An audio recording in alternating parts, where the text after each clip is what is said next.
సుదర్శి ఆనంద్ అన్న కండవ కట్టి సత్కరించారు. ఫోటోలు తీయాల్సి కొట్టే చక్రవర్తి, దాసరి రాజకోటి, దాసరి అశోక్, మిగతా వాళ్ళు సుదర్శి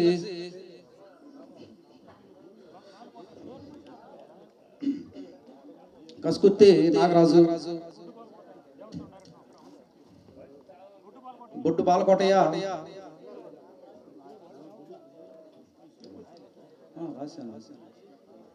నాగరాజు,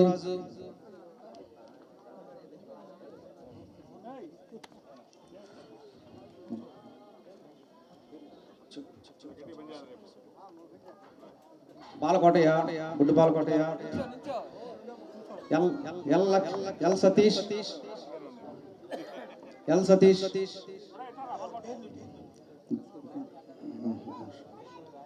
దాసర్ రమేష్, తర్వాత కస్కుర్తి అంజయ్ గారు రావాలి, పిట్ల అర్జున్, తర్వాత మదిరి రామయ్య, దయచేసి స్టేజ్ మీద రావాలి. కస్కుర్తి అంజయ్ గారు, కస్కుర్తి దాసర్ నాగరాజు, బొడ్డు బాబురావు గారు రావాలి. తొందరగా అందరూ అందుబాటులో ఉండాలి, త్వరగా రావాలి. తర్వాత మన్నా అంకయ్య గారు త్వరగా రావాలి. బొడ్డు ఈదర కోటయ్య గారు,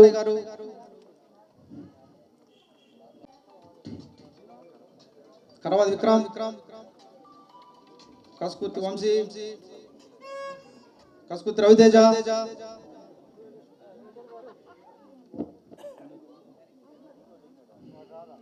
మెండా వెంకటేశ్వర్లు, కస్కుర్తి నరేష్, మన్న వంకయ్య, ఈదర్ రాంబాబు, గద్దల రమేష్, మేడ్కొండ ప్రభాకర్, కరవాది శ్రీకాంత్, కన్నిదారి గోపి,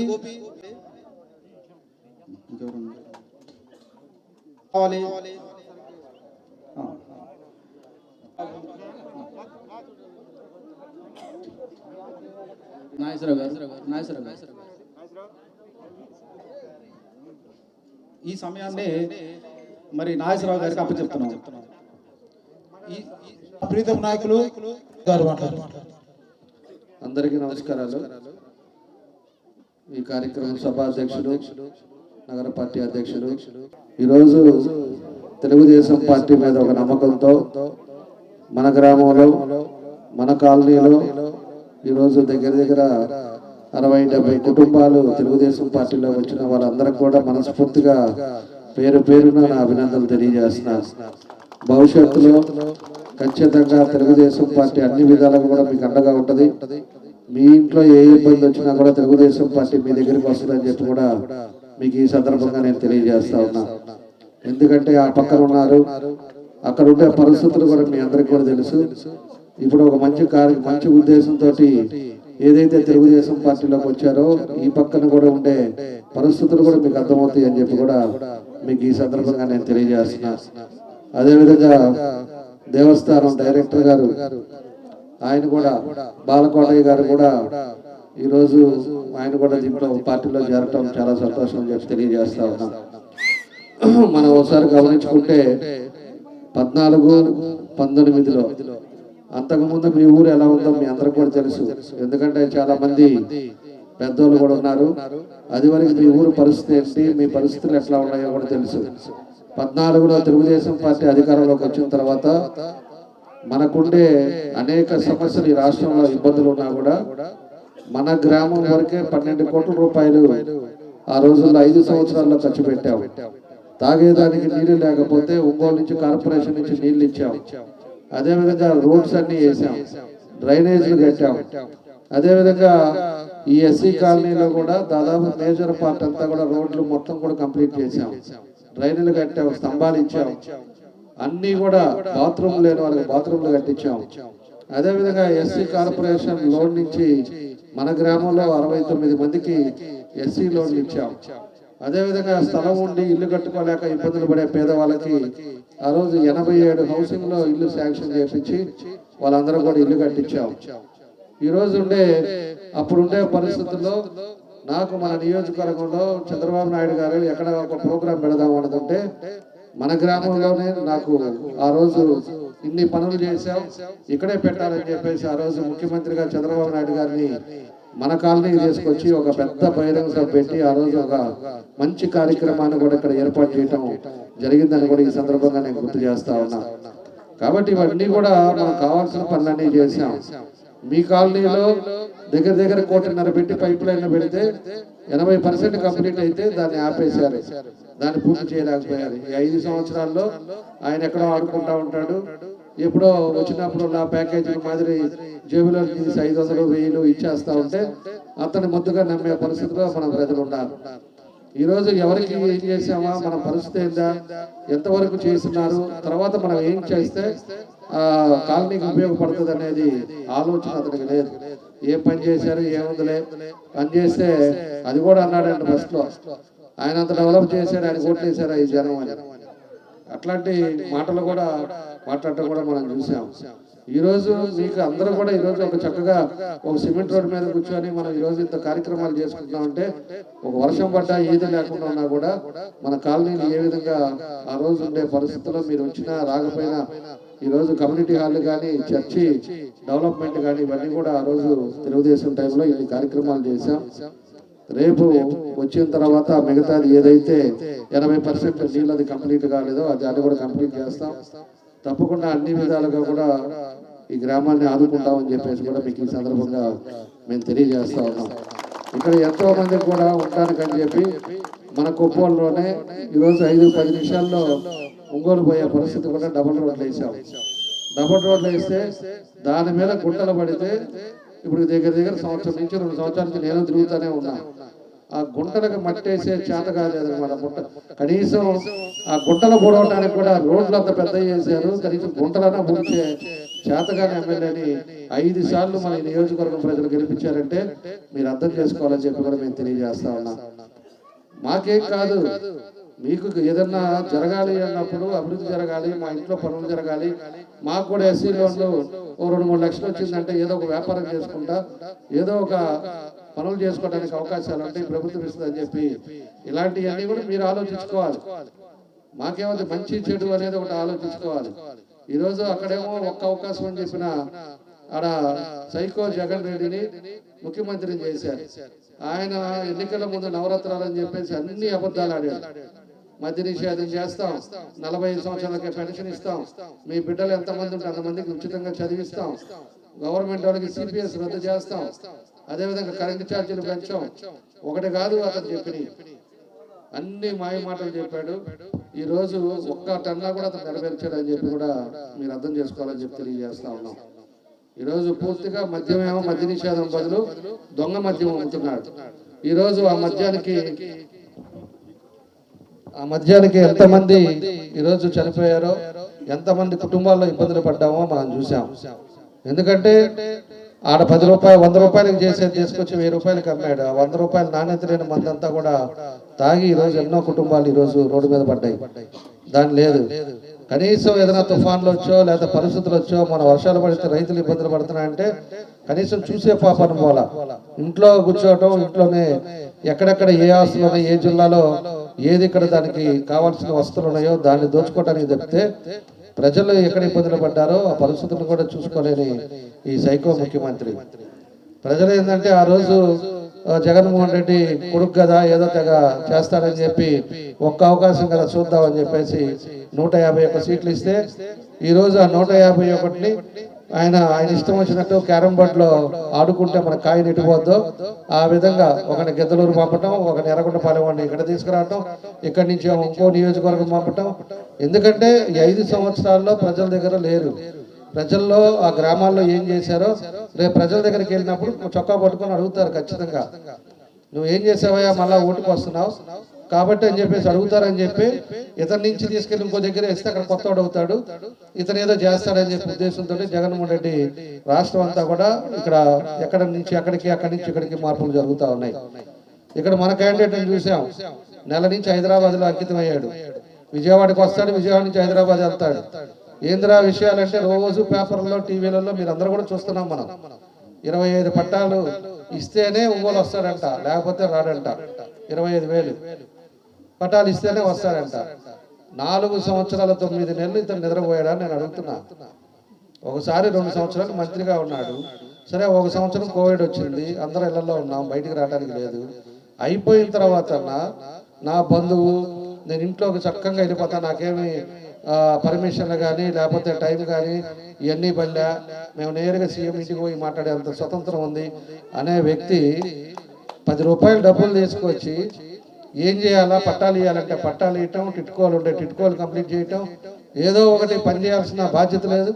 ఈరోజు జీవోలో ఒకటి పంపిస్తారు, నిన్నంతా జీవోలో ఒకటి పంపించి డబ్బులు వచ్చేసి డబ్బులు పడి ఇప్పుడు ఇస్తానని చెప్పేసి దాని మీద పెట్టుకుంటా ఉన్నారు. ఒకసారి మీరు అందరూ కూడా ఆలోచించాలి. లాస్ట్లో నెల ముందు ఇదివరకు కూడా అదే చేశారంట, నాకు తెలియదు అది అంతకు ముందు. పట్టాలు ఇస్తామని చెప్పటం, లాస్ట్ మినిట్లో ఒక 10 కోట్లు 20 కోట్లు తెప్పియటం, దానికి పట్టాల రూపంలో తెలకాయితాలు ఇవ్వటం, దాని మీద ఒకరి మీద ఒకరికి 10 పట్టాలు ఇవ్వటం, పట్టాలు ఇచ్చారని చెప్పేసి జనాలు మభ్య పెట్టి మళ్ళీ ఓట్లు వేసుకొని గెలవటం. ఇదివరకు ఒకసారి జరిగిందంట, ఇది రెండోసారి మళ్ళీ ఈ పట్టాలు ఇస్తారని చెప్పేసి దొంగలెక్కలేసి ఈ పద్ధతిలో మళ్ళీ ఉండటం జరుగుతుందని చెప్పి మీకు తెలియజేస్తా ఉన్నాం. మేము అలా చూడాల. మేము ఎప్పుడో 2 సంవత్సరాల ముందు పట్టాలు ఇవ్వడానికి ల్యాండ్ రేట్ ఎక్కువ ఉంది కాబట్టి టిట్కో ఇల్లే కట్టించేద్దాం, దాని ప్రకారంగా వాళ్ళు ఇళ్లలో ఉంటారని చెప్పేసి దాని మీద టిట్కో హౌసెస్ ఆ రోజు మనం ప్లాన్ చేసాం. దాన్ని 80% కంప్లీట్ చేసాం. అవి మన కళ్ళ ముందే బిల్డింగ్లు కనపడుతున్నాయి. మాయ చేయలా, మాయ మాటలు చెప్పలా. ఎప్పుడు కూడా ఏం చేయాలో అది చేస్తామని చెప్పాం, దాని పద్ధతి ప్రకారంగా చేసాం. కొత్తపట్నం వెళ్తే ఒక బ్రిడ్జికి తారేయటం వల్ల కాల ఇతనికి, వాళ్ళు ఊరికి పోయే రోడ్లు కూడా బ్రిడ్జిలు కూడా మనమే కట్టాం. ఇవన్నీ కూడా మనం గమనించుకోవాలి. చిత్తశుద్ధితోటి మనం ఏం పనులు ఎవరికి ఎక్కడ ఇబ్బందులు ఉన్నాయో దాన్ని చూసుకొని మనం పనులు చేస్తే ఈరోజు మళ్ళీ పట్టాలు 25,000 పట్టాలు రేపు మళ్ళీ మనకు 6వ తారీఖు 10వ తారీఖు లోపల నోటిఫికేషన్ వస్తుంది. అంటే ఉండేది 15 రోజులు. 15 రోజుల్లో వీళ్ళు రైతులు కొట్టడం, రైతులు రిజిస్ట్రేషన్ చేయటం, మళ్ళీ వీళ్ళు పోయి రోడ్లు వేయటం, దాని పట్టాలు వేయటం, ఇవన్నీ జరిగే పనా లేకపోతే ఎవరిని మభ్య పెట్టడానికో ఎవరిని మాయ చేయడానికో మీరు అందరూ కూడా గమనించుకోండి. ఇవన్నీ కూడా ఆలోచించుకోండి. మీరేమి రోజు కూడా మనం సోషల్ మీడియా డెవలప్ అయింది, సెల్ ఫోన్లోనే అన్నీ వస్తూ ఉన్నాయి. పరిస్థితులు కూడా మీ అందరూ కూడా తెలుసుకోవాలని చెప్పేసి కూడా మీ అందరూ కూడా నేను తెలియజేస్తా ఉన్నా. కాబట్టి ఇవన్నీ కూడా ఆలోచించుకోండి. తప్పకుండా ఒక సమర్థవంతమైన నాయకుడు ఈ రాష్ట్రానికి అవసరం. పార్టీ చంద్రబాబు నాయుడు లాంటి వ్యక్తి మళ్ళా వస్తేనే ఈ రాష్ట్రంలో అభివృద్ధి జరుగుతుంది. లేకపోతే చాలా ఇప్పటికే 20 సంవత్సరాలు వెనకపోయింది. ఈరోజు తల్లిదండ్రుల పిల్లల్ని కష్టపడి చదివించి అప్పులు తెచ్చి ఇంజనీరింగ్ చదివితే ఏదో ఒక ఉద్యోగం వస్తుంది, దాని మీద వాళ్ళ కాళ్ళ మీద నిలబడతాడని చెప్పేసి వాళ్ళని కష్టపడి చదివిస్తే ఈరోజు ఒక్కటి కూడా ఉద్యోగాలు లేవు. వాళ్ళంతా గంజాయిలకు అలవాటు అవుతున్నారు. కొంతమంది పిల్లలు ఒకరొకరు ఖాళీగా ఉండి ఫ్రెండ్స్ నుండి ఇంట్లో వాళ్ళు మాట్లాడితే ఇంట్లో వాళ్ళని తన్నే పరిస్థితుల్లోకి ఈరోజు పిల్లలు వచ్చారంటే వాళ్ళకి ఒక బాధ్యత చూపించలేకపోవటం.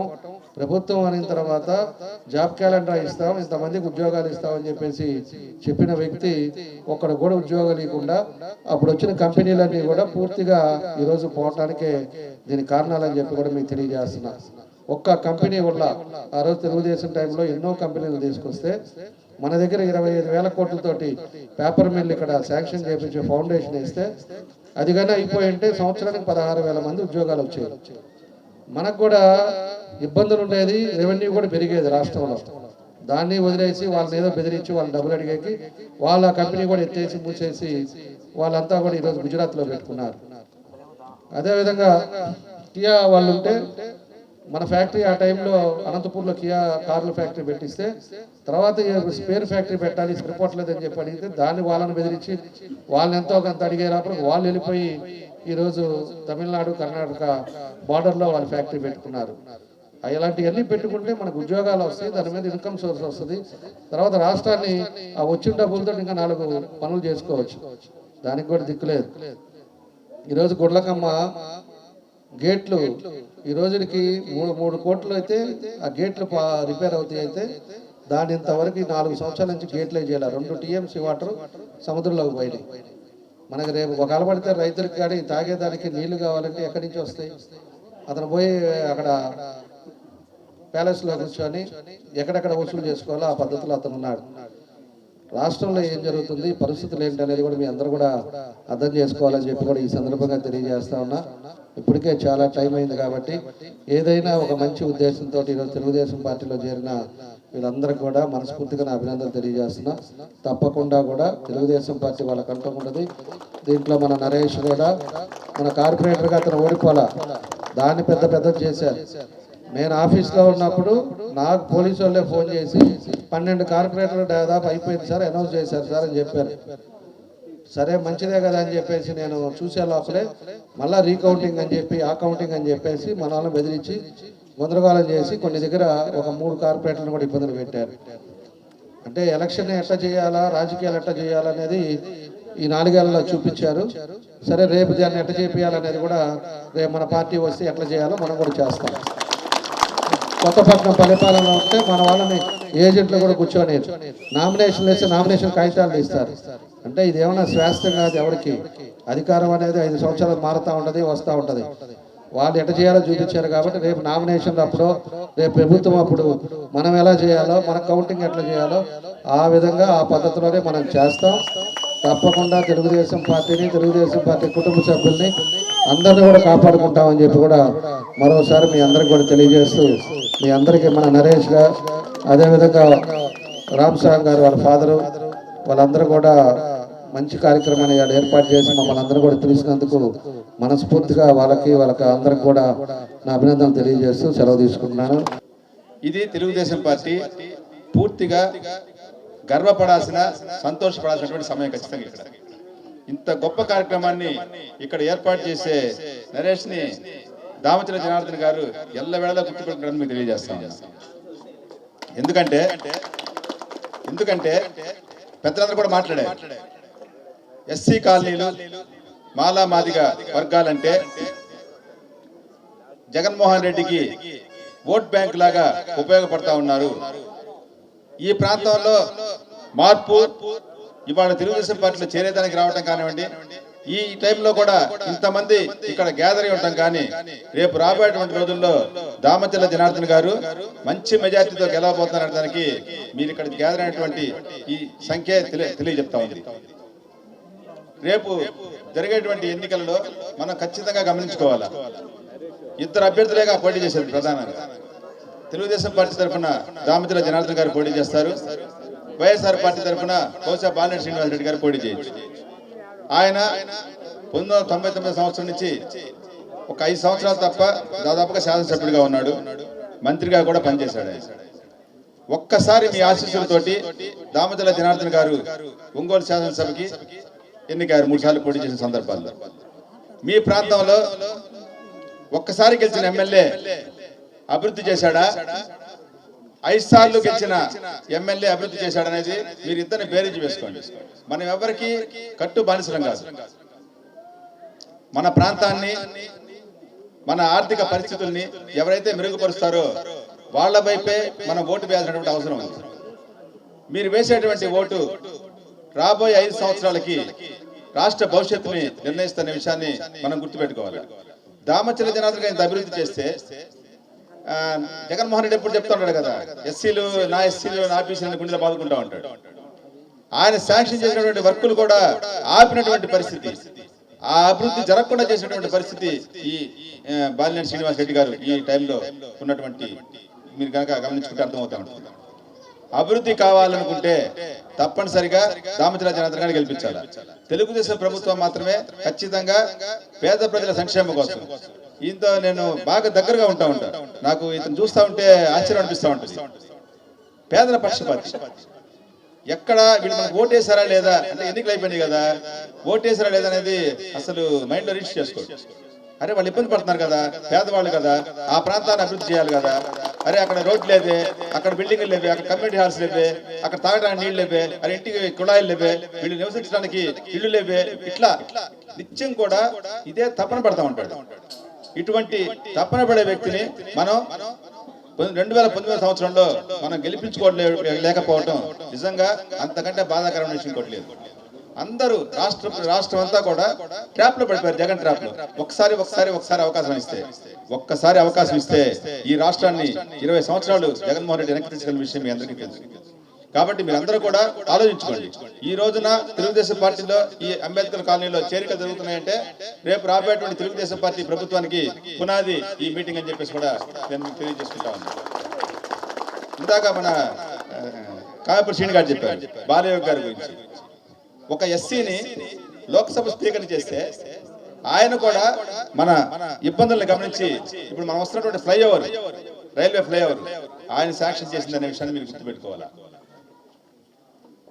అధికారం ఉన్నటువంటి వ్యక్తులు ఎస్సీల అభివృద్ధి కోసం ఏ విధంగా పనిచేస్తారు, ఒక ఎస్సీకి అవకాశం వచ్చినప్పుడు కూడా ఆయన కూడా ప్రజల అవసరాలు గుర్తుపెట్టుకొని పనిచేసినటువంటి పెద్ద మనసు మీ ఎస్సీలో ఉంటుందనే విషయాన్ని కూడా మీకు నేను తెలియజేసుకుంటా ఉన్నా. ఈ రోజున రాబోయేటువంటి రోజుల్లో ఈ నియంత్రిత ప్రభుత్వాన్ని పెంచడం కోసం జగన్మోహన్ రెడ్డి గారిని ఈ రాష్ట్రం నుంచి తరిమి కొట్టడం కోసం పవన్ కళ్యాణ్ గారు, చంద్రబాబు నాయుడు గారు కలిసి ఎన్నికలకి రాబోతా ఉన్నారు. ఈ రెండు పార్టీలు కలిసి ఉన్నటువంటి కూటమికి మీరు మంచి మెజార్టీతో గెలిపించాల్సిన అవసరం ఉంది. మీ అందరినీ కూడా రేపు గెలిచిన తర్వాత దామర్తి జనార్దన్ గారు బాగా చూసుకుంటారనే ప్రత్యేకంగా చెప్పాల్సిన అవసరం లేదు. ఎందుకంటే మీ కళ్ళ ముందే సాక్ష్యాలు కనిపిస్తామని ఆయన చేసినటువంటి అభివృద్ధి. కాబట్టి మీరు మంచి మెజార్టీతో జనార్దన్ గారిని గెలిపించి నారా చంద్రబాబు నాయుడు గారిని ఈ రాష్ట్రానికి ముఖ్యమంత్రి చేయాల్సిందిగా కోరుకుంటూ సెలవు తీసుకున్నాను. తదనంతరం ఇక్కడ మనకు వచ్చి విచ్చేసిన అందరికీ భోజనాలు ఏర్పాటు చేయడం జరిగింది. ప్రతి ఒక్కరు భోజనం చేసి వెళ్ళాల్సిందిగా కోరుతాం.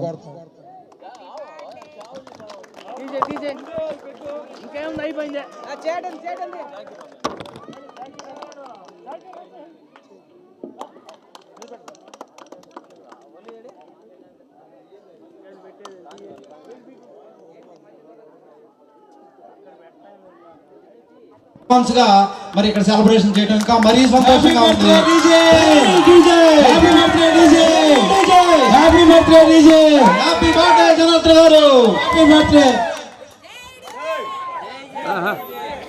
అనేది ఒక ఫ్యాషన్ గా కొన్ని వేల మంది కుటుంబాలు మీ ఊరు వైపు నివసిస్తున్నారంటే అది తెలుగుదేశం యొక్క పని తీరు అని చెప్పి కూడా మీ అందరికీ తెలియజేసుకుంటూ రాబోయే రోజుల్లో డబ్బుకి అభివృద్ధికి మధ్య పోటీ.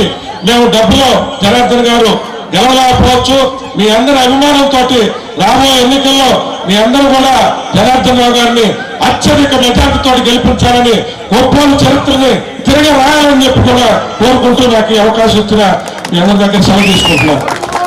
ఏది ఎక్కడ ఉండాలి, ఎలా డెవలప్ చేయాలనేది మన అదృష్టం ఏంటంటే కొప్పోలు రోడ్డు సింగిల్ రోడ్డు. ఒకప్పుడు కొత్తపట్నం బస్ స్టాండ్ నుంచి కొత్తపట్నం వరకు సింగిల్ రోడ్ చాలా ఇబ్బందులు పడేవాళ్ళం. ఎన్నో రోజులు చాలా మంది చచ్చిపోయారు, వాగులో కూడా కొట్టుకుపోయి చాలా మంది చచ్చిపోయారు. మన 5 సంవత్సరాల్లో ఆ సింగిల్ రోడ్ని డబుల్ రోడ్ చేశారు, డబుల్ రోడ్ 4-way కూడా చేశారు. ఇది ఎక్కడా లేదన్నమాట. ఇలాంటి విషయం ఎక్కడా జరగల. సింగిల్ రోడ్ ని డబుల్ రోడ్ చేశారు సారే 5 సంవత్సరాల లోపల. మళ్ళీ అదే డబుల్ రోడ్ ని 4-way చేశారు అనమాట. ఇంకా నెక్స్ట్ కూడా గెలిచినట్టయితే దాన్ని ఎంతో మార్పు చేసి ఉండేవాళ్ళు. మన పల్లెలో సార్ చేసినంత అభివృద్ధి గత అసలు పల్లె ఏర్పడిన కానీ ఎమ్మెల్యేలు ఇంతమంది ఎంతో మంది ఎమ్మెల్యేలు వచ్చినా కానీ ఎవరు చేయలేనంత అభివృద్ధి చేశారు. ఈ రవణాపురం బోడవటం కానీ 1.5 కోటితో మనకి పల్లెలో ప్రతి ఇంటికి నీళ్ళు ఇవ్వాలన్న ఒక సంకల్పంతో శాంక్షన్ చేసి వర్క్ కూడా 30 వర్క్ అయిపోయింది. అయిపోయిన తర్వాత ఈ ప్రభుత్వం మారిన తర్వాత వాటిని అన్నింటిని ఆపేసి అట్లానే వేస్ట్ గా లేకుండా చేశారు. ఈ రోజు 8 రోజులకి 9 రోజులకి నీళ్లు వస్తున్నాయి. మన టైంలో ఇప్పుడు అట్లా వచ్చినాయా? నీళ్ళ మీద ఎంత ఇబ్బంది పడుతున్నారో మీరు పల్లెలు అందరూ చూస్తున్నారు. ఎంతో మందికి ఇల్లు ఇప్పించడం కానీ లోన్లు ఇప్పించడం కానీ చాలా చేస్తున్నాం మనం. ఇవన్నీ మన చెరువును కూడా ఎలా చేస్తాం మీ అందరూ తెలుసు. ఇవన్నీ మనసులో పెట్టుకొని మనం మళ్ళా అభివృద్ధి పడాలన్నా, అందరూ మళ్ళా నీళ్లు ప్రతిరోజు మన ఇంటికి నీళ్లు రావాలన్నా సార్ ఈసారి గెలిపించవలసిన కోరుతూ ఈ అవకాశం ఇచ్చిన అధ్యక్షుడి వారికి నమస్కారం తెలియజేస్తున్నాను. జెండా ఆవిష్కరణకు మరి ఆత్మీయ సమ్మేళనం మరి మీరందరూ ఇచ్చేసిన మీ అందరికీ నా హృదయపూర్వక వందనాలు తెలియజేసుకుంటున్నాను. మరి ముఖ్యంగా 2019 ఎలక్షన్లో మాకు ఈ డివిజన్లో కార్పొరేటర్గా పోటీ చేసే అవకాశం మా నాన్నగారికి కల్పించారు జనార్దన్ గారు. అందుకు ముందుగా నేను ఆయనకి నా కృతజ్ఞతలు తెలియజేసుకుంటున్నాను. ఎందువల్లంటే ఈ కార్పొరేటర్గా పోటీ చేసి మరి నేను ఓడానా గెలిచానా అనేది మీరందరికీ తెలుసు. ఇక్కడ ఏం జరిగింది, ఎలాగా ఉందనేది, ఈ డివిజన్లో మరి అభివృద్ధి ఎలా జరుగుతుందనేది మరి మీకు అందరికీ తెలుసు, చూస్తూనే ఉన్నారు. నాకు సపోర్ట్ చేసిన ప్రతి ఒక్క గ్రామ నాయకులకి అలాగే ప్రతి ఒక్కరికి నా హృదయపూర్వక వందనాలు తెలియజేసుకుంటున్నాను. మరి ముఖ్యంగా ఈ ఎలక్షన్ విషయంలో మరి నాకు సాదినేని సురేష్ గారు ఆర్థికంగా ఎంతో సహాయం చేశారు. వారికి నాకు ప్రత్యేక కృతజ్ఞతలు తెలియజేసుకుంటున్నాను. ఆర్థికంగా నేను ఇబ్బందులు పడుతున్న ప్రతి సమయంలో ఆయన నాకు వెన్నుంటి నాకు సపోర్ట్ చేశారు. వారికి నా కృతజ్ఞతలు తెలియజేసుకున్నాను. అలాగే ఇంకొక చిన్న అపోహ ఉంది, అది మీ అందరి ముందు నేను చెప్పాలనుకుంటున్నాను ఈ స్టేజ్ మీద. ఎలాగంటే 9వ డివిజన్ని ఏదో మ్యానుఫ్యాక్చరింగ్ చేశారు, మార్పే చేశారు, దానికి వాళ్ళు కారణం వీళ్ళు కారణం అని ఏదేదో అపోహ మాట్లాడుతున్నారు. దానికి ఎలాంటి అపోహలకి ఎవరికి దానికి సంబంధం లేదు. మరి మీరు ఎవరినో ఉద్దేశించి మరి మీరు మాట్లాడుతున్నారు, అలాంటి అపోహలు మీరు పెట్టుకోవద్దు. ఎందుకంటే అన్న ఆదేశాల మేరకే 9వ డివిజన్లో అవతల వాళ్ళకి డివిజన్లో మరి పరీక్ష అది ఇవ్వటం జరిగింది. కార్పొరేటర్ అన్న ఇవ్వటం జరిగింది. అది విత్డ్రా చేసుకున్న వాళ్ళు కూడా అన్న ఆదేశాల మీదకే చేసుకున్నారు. అలాంటి ఇటువంటి అపోహలు వాళ్ళ మీద మాట్లాడదు, అది కరెక్ట్ కాదు, మంచిది కాదు. తర్వాత మరి ఇంకోటి ఏంటంటే ఇక్కడ ఎస్సీ కాలనీల్లో 3 కాలనీల్లో కమ్యూనిటీ హాల్లు అభివృద్ధి జరిగింది తెలుగుదేశం పార్టీ హయాంలోనే, అది గుర్తుంచుకోవాలి. తెలుగుదేశం పార్టీ హయాంలోనే సిసి రోడ్లన్నీ ఇక్కడ జరిగినాయి, డ్రైనేజ్ వ్యవస్థ జరిగింది. ఆ డ్రైనేజ్ వ్యవస్థ కూడా ఈరోజు మెయిన్ డ్రైనేజ్ లేక ఈ డ్రైనేజీల్లో వాటర్ అంతా ఆగిపోయి ఎక్కడికెక్కడ ఇబ్బందులు పడుతున్నాం. ఎస్సీ కాలనీల్లో ఆ వర్షపు నీరు, మురుగునీరు అంతా చేరి వ్యాధులతోటి బాధపడుతున్నారు. మరి దానికి కూడా ఈ ప్రభుత్వం మరి ఏ సమాధానం చెప్తుందో చూడాలి. మరి ఇప్పుడు అభివృద్ధి ఏం చేస్తున్నారు మరి ఈ ప్రభుత్వం? మరి గత ప్రభుత్వం తెలుగుదేశం పార్టీ హయాంలో ఇంత అభివృద్ధి జరిగితే ఇప్పుడు ప్రభుత్వం ఏం చేస్తుంది, ఇన్ని సంవత్సరాల నుంచి ఏం చేస్తుంది? మరి దానికి కూడా మరి ఈ ప్రభుత్వం జవాబు చెప్పాలి. తర్వాత కొప్పోలు చెరువు, ఒకప్పుడు కొప్పోలు చెరువు అంటే ఈ దారిలో వెళ్ళే ప్రతి ఒక్కరికి సేద తీర్చేదే చెరువుగా ఉంటుంది. ఎంతో మంది అక్కడ ఆగి మరి వాళ్ళ దాహం తీర్చుకొని మరి అన్నం తిని అక్కడ మంచినీళ్ళు తాగే చెరువు ఈ రోజున ఆ చెరువులో చేపలేసి దాన్ని చేపల చెరువుగా చేశారు. వ్యర్థాలన్నీ వేసి చేపల చెరువుగా చేశారు. మరి అది ఎందుకు చేశారంటే మరి జగనన్న ఆదేశాల మేరకు చేశారేమో మరి అనుకుంటున్నాను నేను. జగనన్న చేపల మార్టు, మాంసం మార్టు అన్ని పెట్టాడు. మరి ఆ మాంసం చేపలు అందించడం కోసం మరి చేపలు మన గ్రామ నాయకులు వేసారో నేను అనుకుంటున్నాను నేను. మరి ఆ చేపలు వేసి మరి ఇక్కడంతా కూడా చెరువు నాశనం చేసి ఈ రోజు నీళ్లు ఒక చుక్క నీళ్లు లేకుండా ఎల్లగొట్టి, మొన్న రాముల వారి తిరణాలు జరిగితే ఆ తిరణాలకి ప్రతి సంవత్సరం చెరువులో తెప్పోత్సవం ఎంతో ఘనంగా జరుగుతుంది. అలాంటి సందర్భంలో తెప్పోత్సవానికి నీళ్లు లేక మెట్ల దగ్గర కూర్చొని దేవునికి హారతి ఇవ్వాల్సి వచ్చిన పరిస్థితి వచ్చింది. ఎందుకయ్యా కారణం అంటే మరి ఇక్కడ ఉన్నటువంటి మన గ్రామ నాయకులు మరి అలాంటి మరి ఇలా చెరువుని ఇలా చేశారు. మరి దాన్ని కూడా మీరు గుర్తించుకోవాలి. మరి ఇంకోటి ఎస్సీలకి మన జగనన్న ఏదో చేశాడని చెప్తున్నాడు. ఏం చేశాడండి? ఏం చేశాడు? సప్లాన్లు ఇచ్చాడా? ఏదో సప్లాన్లు ఉన్నా ఎత్తేసాడు, లోన్లన్నీ తీసేశాడు, ఒక లోను ఇవ్వలేదు. తర్వాత పిఎస్ పథకాలు మన చంద్రబాబు గారు పెట్టి ఒక్కొక్క ఇంట్లో పిల్లలను చదివించి సోదరులు చెప్పారు. కామేపల్లి శ్రీనివాసరావు మన సోదరుడు మరి చిన్న చిన్నగా పాయింట్ అని చెప్పాడు. మరి మన కార్పొరేటరే వాస్తవంగా ఓడిపోవాలా, గెలిచినట్టే. మనం ఓడిపోయి అనుకుంటున్నామే కానీ గెలిచాడు సోదరుడు, కార్పొరేటరే. కాబట్టి అధికారం వాళ్ళందరిగా వచ్చారు కాబట్టి వాళ్ళు డిక్లేర్ చేసుకున్నారు. అయితే మనము ఒంగోలు నియోజకవర్గంలో గత శాసనసభ్యులు, ఇప్పుడున్న శాసనసభ్యులు 5 సంవత్సరాలు అనుకోసించినటువంటి దామచర్ల జనార్దన్ గారు ఏం చేశారు, గత 30 సంవత్సరాలు ఉన్నటువంటి శాసనసభ్యులు ఏం చేశారు మరి మనందరం గ్రహించాలి. ఏది జరిగినా ఒంగోలు నియోజకవర్గంలో సమ్మర్ వాటర్ ట్యాంక్ జరిగినా సరే, రోడ్ల అభివృద్ధి జరిగినా సరే, లింక్ రోడ్లు, సిసి రోడ్లు జరిగినా సరే, అది ఒక దామచర్ల జనార్దన్ గారికి సమర్థనం. ఎవరు చేయలేడు, దాన్ని ఎవరు బీట్ చేయలేడు. ఇది గమనించాలి. అది బీట్ చేసే దమ్ము, ధైర్యం మరి మన డైనమిక్ లీడర్ దామచర్ల జనార్దన్కి ఉందని చెప్పి మనందరం చెప్పాలి. అయితే నేను ఒకప్పుడు ఉన్నటువంటి మరి మన పల్లె వాసులతో సంబంధం ఉన్న ఈ గ్రామవాసిగా మరి ఆ రోజుకి ఈ రోజుకి మరి గత 12 కోట్ల రూపాయలు కేవలం ఈ ఒక 10వ డివిజన్లో జరిగిందంటే అది ఒక దామచల జనార్దన్ గారి యొక్క సాధ్యం అని చెప్పి మరొకసారి చెప్పుకోవాలి. ఇదే కాదు, ఎస్సీ ఎస్టీ బీసీ మైనార్టీ వర్గాలకి ఈ రోజు ఒక్క రూపాయి ఎక్కడైనా సరే లోన్ తీసుకున్నారా? కార్పొరేషన్లు నిర్వహిని అవన్నీ మళ్ళీ పూర్వవైపు రావాలి అన్న సంక్షేమ పథకాలు బీసీ ఎస్సీ ఎస్టీ మైనార్టీ వర్గాలకి మళ్ళీ తిరిగి న్యాయం జరగాలంటే మన నారా చంద్రబాబు నాయుడు ముఖ్యమంత్రి అయి తీరాలి. ఇక్కడ ఒంగోలు మళ్ళా అభివృద్ధి చేసే దమ్ము ధైర్యం డైనమిక్ దామచల జనార్దన్ అత్యధిక మెజార్టీతో కల్పించారుకుంటే కానీ మళ్ళీ మన పూర్వం చూసే రోజులు దగ్గరలో ఉన్నాయని చెప్పి కూడా అది ఎంతో రోజులు లేవని చెప్పి కూడా మనం గమనించాలి. అయితే ఒకటే సోదరులారా, మనము లీడ్ చేసేప్పుడు ఎప్పుడు మన పార్టీ లీడ్ లో ఉండేది. పని బూతుల దగ్గర ఏది జరిగినా కానీ మన పంచాయతీలో మనం లీడుగా ఉండేవాళ్ళం ఎప్పుడు కూడా. వాడు ఒకవేళ వాళ్ళ ప్రభుత్వం వచ్చినా మన 200 కానీ 250 కానీ మందే టీడీపీ మెజార్టీ ఉండేది.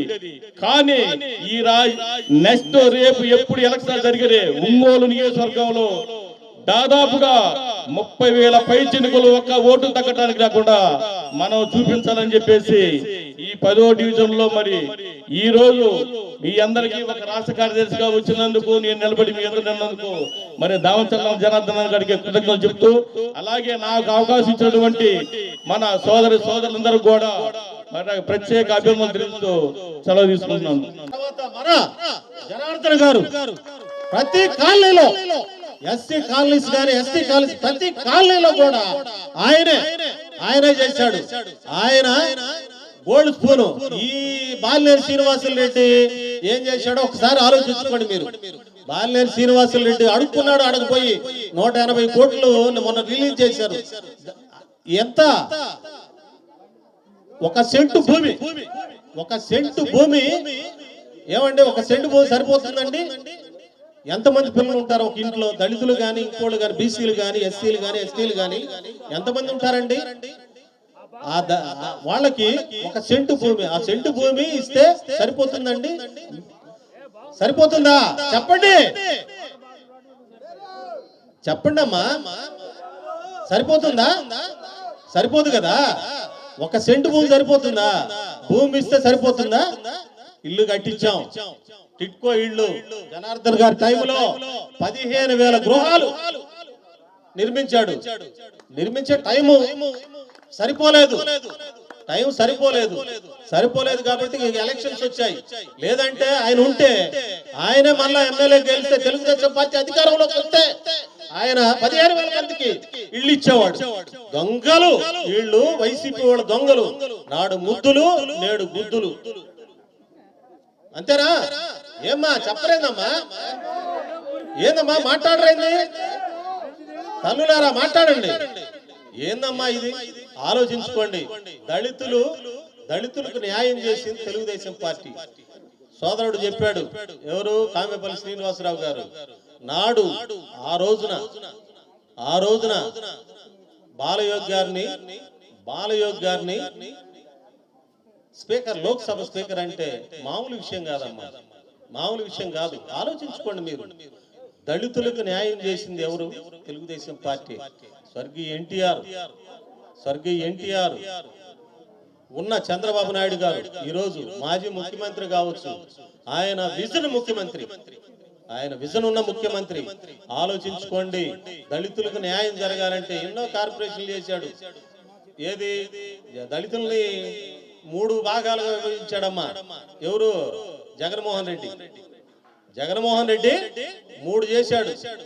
3 కార్పొరేషన్లు చేశాడు. రెల్లి, మాదిగ, మాల కార్పొరేషన్లు చేశాడు. ₹1 లేదమ్మా, ₹1. ఆలోచించుకోండి. ₹1 కూడా ఆ కార్పొరేషన్లకి ఇలా. వాళ్ళకి కార్లు ఇచ్చాడు, వాళ్ళు తిరుగుతున్నారు. ఎందుకంటే వాళ్ళు ప్రశ్నించే పరిస్థితి లేదు. వాళ్ళు బాగుండాలా. వాళ్ళు ఏందో మా కారు ఇచ్చాడు, మేము తిరుగుతాము, మా కార్యక్రమాలు జరిగిపోతున్నాయి అంటాడు. దళితుల గురించి నోరెత్తి మాట్లాడే పరిస్థితి ఈ రోజు వైసీపీలో లేదు. వైసీపీలో దళితుల్ని దూరంగా పెట్టాడు. ఎక్కడ? వాళ్ళు నియోజకవర్గం కాకుండా ఇంకో నియోజకవర్గాలు పంపిస్తున్నాడు. వాడెవడు? మెరుగు నాగార్జున.